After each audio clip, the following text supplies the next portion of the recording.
Hey there guys, in this quick video I'm going to compare the EufyCam S330 with the EufyCam E330 and what are the main differences. So they're both 4K.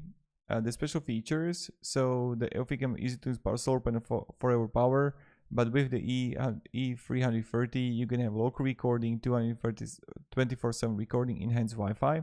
So power source, again this is battery power with solar for the EufyCam S330. On the other hand, if you're going to decide that you want to have, if the E330, you're going to plug in with 24/7 recording.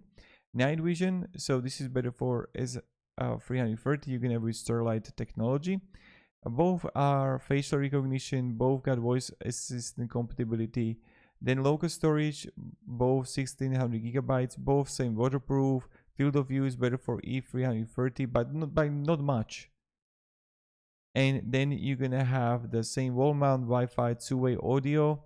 And then when you're gonna record battery life, the battery life is just better for S330 because it has a solar panel, but still you can have it plug in for E330. I just want to make this quick comparison between the specs for you.